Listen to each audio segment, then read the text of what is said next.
Ladies and gentlemen, welcome here to our special exclusive interview in the PW Perspective. I am your editor, John Reed, and we've heard talk about this young man. You've seen him throughout the community, and we got to report on his incredible journey as he took the step that many people, when they get their high school diploma, don't do. He stepped right into the arena and is now officially a candidate for the Woodbridge District School Board. Mr. Jaylen Custis, Jaylen, thank you so much for joining us. How are you doing today? Thank you for having me. I'm doing quite well. How about yourself? We are so honored just to have you. And just, we got a chance to talk with you with your journey and learn more about your process. So talk to us now that you're officially a candidate. How has it felt for you personally? Well, after filling out all these files and paperwork, I learned a lot. I was like, wow, this is a lot of work. But what part that has been a good journey for myself and a good aspect was collecting signatures. That's when you actually engage in the community and you heard what they've had to say. And then that's also for you to introduce yourself and say, hey, this is why I'm running. And and either they will say, yeah, we agree with you, or maybe you could do some things. But overall, that was probably one of the best experiences while I was filing to officially become a candidate, because that's when you can hear from the community, hear what they have to say. I received a lot of positive feedback for what I want to accomplish or what I plan to accomplish.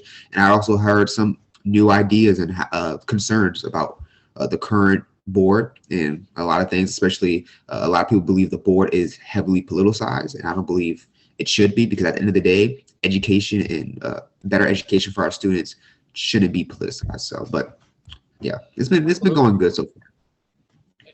And so I want to kind of go back to that. When you talk about the feedback per se, and without getting too in depth, I know it'd be something that's personal. What has been the feedback that you've received, or maybe what was one thing that stood out in particular for you? Pretty much, I think this is what everyone can agree, especially in this district, is safety and security. I've been heavily outspoken about safety and security. I went to board meetings multiple times and said the exact same thing over and over about safety and security. And every single person I've spoken to said safety and security is needed. And that's what I always kept hearing. I think that's a big issue. In infrastructure too in our schools. I went to Lisa Vineyard, I went to Ripon, and I went to those communities and started talking to them like, yeah, my students went there, or so-and-so went there, my grandkids or whatever, and the infrastructure there too. So big things is safety and security, and I would say infrastructure that I heard a lot from. And so, yeah. And that's great that you bring that up, because we know, of course, what happened just a few weeks ago with the tragic shooting that took place in the Tidewater area with a 6-year-old student and the teacher who was injured in a shooting. And there have been pushes now for more, for example, more metal detectors in the schoolyards, and as well as with some of the incidents that happened at Freedom High School, as well in other areas where school safety has been a concern.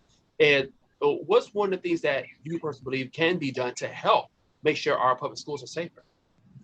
Well, first and foremost, it's sad that what happened in Newport News.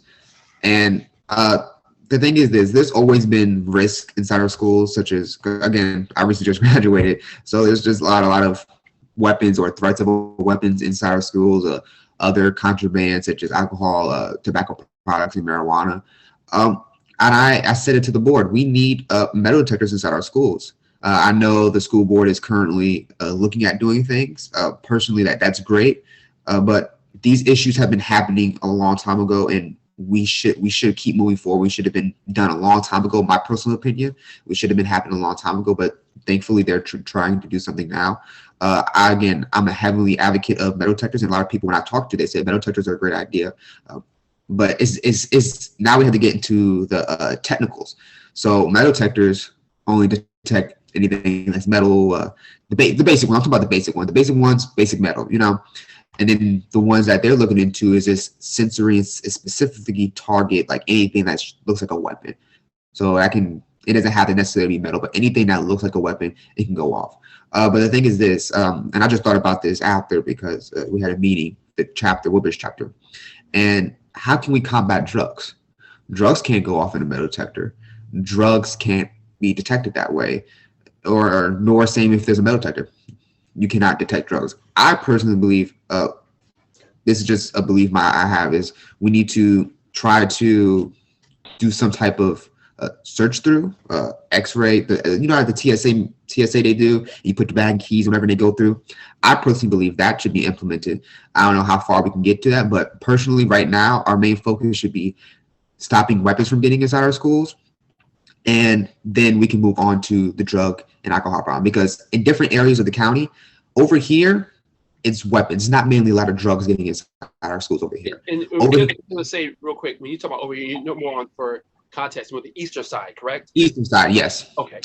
On the eastern side is pretty they're all, of course, everywhere, all across the whole county is going to be a lot of drug activities, but it's not a very high cases over here compared to possibly at other schools on the western end. So yes, we add metal detectors here on the eastern end, but then we have to worry about our friends and the children out in the other districts. Again, when you're a school board member, yes, you do represent your district that you were elected, but at the end of the day, all students or principal in your county matter. And that's what we had to care for, because there's drugs getting inside our schools. How are we going to combat that too? So that's a thing we have to think about. And I personally believe searching, going through the X-ray machines and stuff like that. But I'm working to compromise with anyone and any ideas that we have. But if I am elected to the position, obviously I will have more insight of what we can do, of course, as a board. And that goes upon that. But based upon what I've seen and what I believe we need to have more screening processes and work with the community and work with the staff inside our schools. So. And could that also involve is the implementation of maybe more school resource officers? I believe the SORs are there to, this at the end of the day, this is what I believe in. So I believe in the perfect world that we have metal detectors, we have the X-rays machines going through. The SORs will be there, of course, to monitor that. I don't believe that having SROs will do very much. They're there for emergency purposes, of course. But if you just have an SOR, I can easily walk past an SRR with marijuana in my bag. I can easily walk past an SRR with a gun in my bag. You don't know, because no one's being stopped, no one's being searched. They're great to be there. They're great resources, but just standing there, it doesn't, you know what I'm saying? Like, just having an SRR stand there, it doesn't do very much, you know? That's what I'm saying. So having more SRRs with a purpose of what they can do to enforce, that would be great. But just having more SRRs for a presence, you know, is not going to do very much. Jaylen Custis is joining us. And Jen, I want to kind of go on something else, shift gears for just a moment, because yes, safety has been one of the preeminent issues that have been discussed over past year, and especially with some of the recent tragedies we've seen here in Prince William County. But another thing that has also been discussed has been the proposed changes in history and social science standards and curriculum. And like you said, you are just graduated from high school. So the one thing you bring into this race that is, as opposed to all school board races, you bring a really fresh perspective that a lot of people haven't seen. And we heard about what happened in Florida, where AA history, African American studies has basically been removed as far as a mandatory study. But when you hear about that, as not only just as a candidate, but as a person who was just in high school just 12 months ago, I mean, what did that mean to you? Well, as you said, I just recently graduated, and I took the first African American history class offered at Forest Park High School. It's still there, so I think that was the first year when I took it. So 2022 was the first year they offered it that year, and I took that class. Obviously, it was not mandatory; it was an elective. I personally believe that history is history and should be taught in history class. I don't see why this is a big issue. It's history, it happened. And the thing is this, we need to teach our students how to think. They need to be given all the tools and all the resources, the good, the bad, and the ugly. Everyone can agree, America has dark past, but if we try to cover that up, history shall repeat itself. And the students won't know anything. But, oh, wait, I didn't know anything about this. And they wait to college to learn about this. Obviously, the more in-depth about like slavery and the more gruesome, darker points in history can be taught at a higher grade. I'm not saying teach first graders about the Bloody Sundays and all that, the Selma, Alabama marches, you know, but I'm saying it should be a baseline and keep that inside schools. Martin Luther King, Rosa Parks, you have to have some type of baseline and educate the students of all history, because at the end of the day, history is history, and you have to teach the history, whether it's good or bad. And we can obviously we can go further details of what I believe, like what parts of history should be teaching at certain grades. But at the end of the day, history is history, no matter what, Black, Native American, whatever. It's history. And if we try to take it out of schools, our students, when they go out in life, they won't know anything. It's compared to other states that may teach better history than us or teach other things than us that we're not receiving, you know? So we just have to prepare our students, personally, I believe, for life as a general, not just in Virginia, you know? So. Absolutely. And one of the things I want to kind of piggyback off that on a more holistic scale is that you're running at a time where we are seeing the Prince William County School Board become more diverse in its demographic, more diverse in representation. Of course, we had Dr. McDade come aboard as superintendent last year. And so what does that mean to you personally, just as a young Black man, you know, who is taking this step? Do you, maybe not knowingly, but maybe in a subconscious way, find yourself being more of a representation that, hey, you're stepping out here off the boat, basically, you know, something that I know when I was 18, I was thinking about college, Nintendo, you know, girls, I wasn't even thinking about, oh, goodness, taking on the enormity of the school board. But as you're running, what did it mean to you? Do you feel like you are taking that first step that hopefully others will follow? Yes. When I think about why I'm truly running, at the end of the day, the core is representation. It matters. Again, I tell people when I knock on doors, they're like, you're a little young. They may say that. But I say this, I'm not running for president of the United States. I'm running for a school board that I was in. And we need a perspective of the students. It's great to have student representatives or whatever, but they're just a voice. They don't have an authority to create policy. They don't have the authority to vote. And young people across the board, not just at the local level, but state, federal, whatever, their voices matter because a new generation is coming. And I encourage a lot of people to get involved politically, however they can. I don't know if I already told you this, but I remember in my classes, government class, I would always be outspoken. And I always tell people, go to the polls, your voice matters.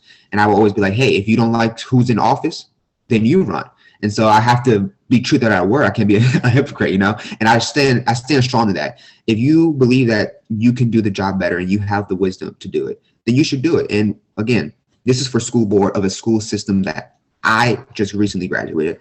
I was in elementary school. I was in middle school. I was in the high schools. So I'm very well new to what changes that the board has done. So for those members who've been there for 10 years, those policies that they made affected me. I've seen how they affected me and how we can improve. That's what we need. We need students who are going to be there, who understand the system to represent. A lot of people can say, oh yeah, I talked to the students, but you were not the student. And students are not going to tell adults everything at the end of the day. I don't tell my mom every single thing. I don't tell we're not going to tell you everything, and you don't see everything. So I've seen as much as I can, and I think I've seen a lot than more teachers have seen and more staff and other things. So at the end of the day, to sum it all up, we need more representation. I want to be that representation. I encourage others who are seeking to get involved in politics, or however you want to do it. You don't have to be as young as me. You don't have to get out as soon as it, but just educate yourself on issues, you know, because at the end of the day, politics is so powerful. I learned in government class, and they shape us. So, hey, if you don't vote, if you don't get engaged, then it's very little you can do, you know. In addition, though, to your advocacy in public schools and in addition to your candidacy as well, you also work in internal learning under Congresswoman Spanberger. And so can you talk about some of these you learned during that time that has helped you as you've gone along this process? Yes, I did work for the Abigail Spanberger King. I volunteered a lot. It was a very good look for when I got into it. I remember I consider him our friend Joe Tennant. He's also was in the Young Democrats with me. That's how I got involved into it.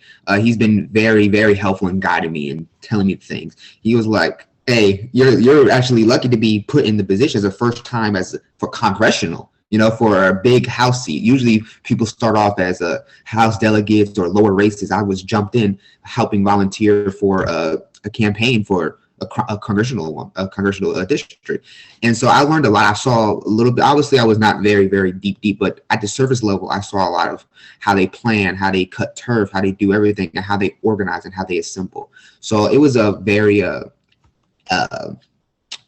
how do I say an insightful look. You know, I gain a lot of knowledge and I gain a lot of experience, and I do look forward to continue that path. I do not really like campaigning a lot for others because it's a little difficult for me because you have to truly know the candidate. But Congresswoman Spamberger did talk to me, and I had a lot of conversation with her, and I moved forward with that, and I gained that knowledge. Like, hey, I support her strong-heartedly, and I want to encourage others to vote for her. And so, but at the end of the day, it was a great learning experience. I look forward to possibly doing something like that again in the future. But I'm glad that I was given the opportunity. I'm glad that God gave me the opportunity so I can learn a little bit at the surface level of campaigning and how it goes.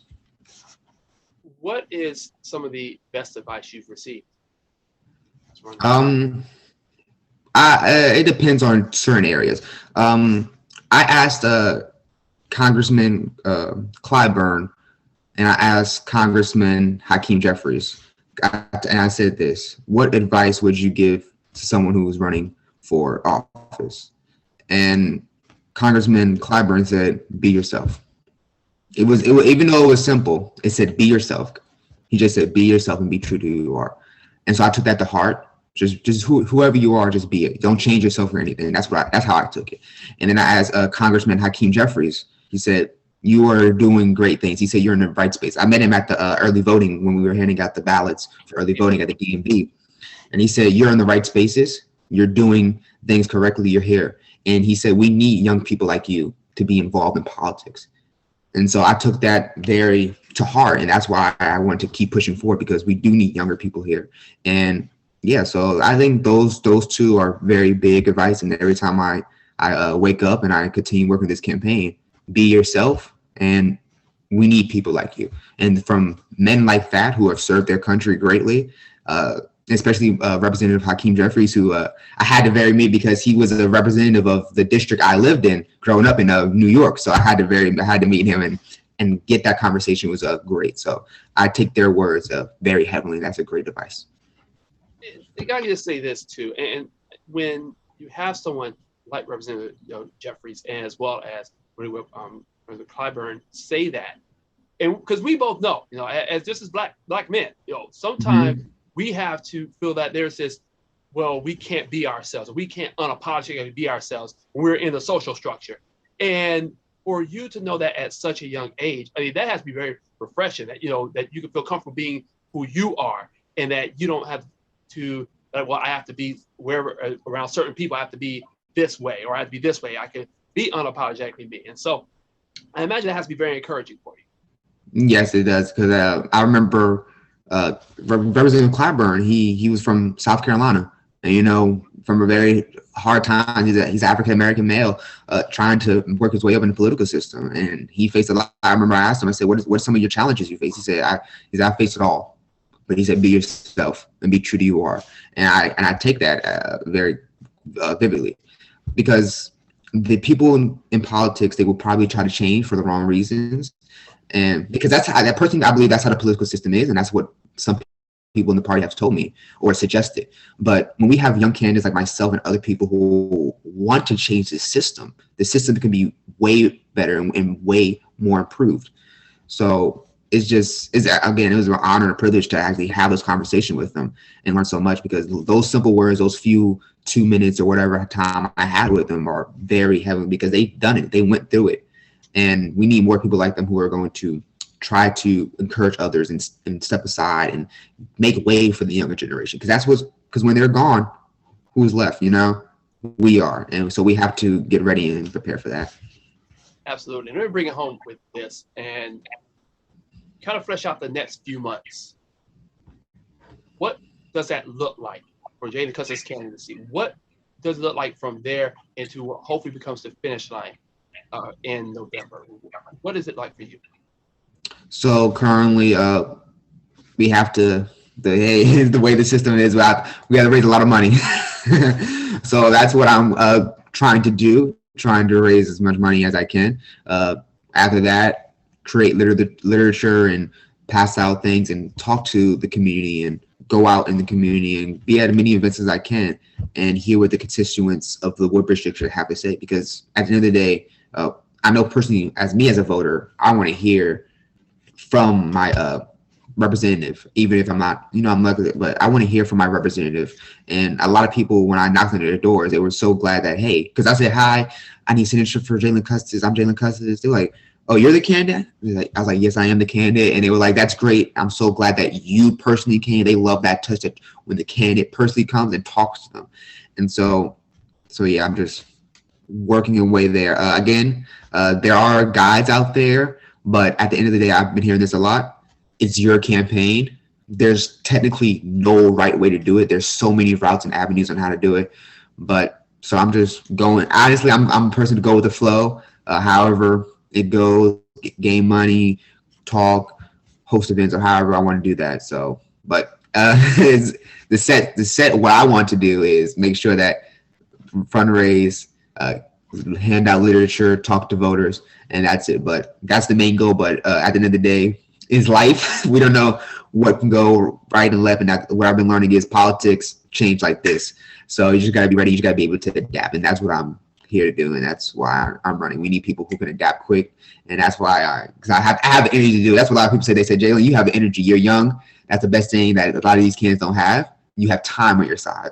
So I'm moving forward, and I have that energy to keep going and doing things and adapt. So absolutely. Well, for you, that opportunity, let's put that plug out there. How can people find out about your campaign?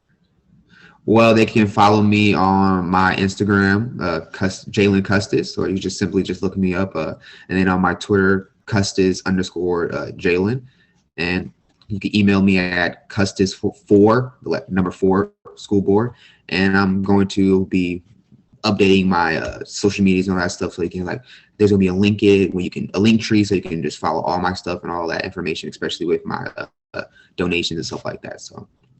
All right, well, we're certainly going to do that and let everyone else know about it. As it stated, that revolutions are started by the young, and you are definitely starting a revolution here in Prince William County that has been long overdue. Jaylen Custis, candidate for Woodbridge and supervisor of the school board. I cannot thank you enough for what you're doing, and continue to be an inspiration for generations. Thank you very much, John, for having me. I'm glad to be able to talk to you and talk to your viewers. Anytime. I really do appreciate it. Thank you very much.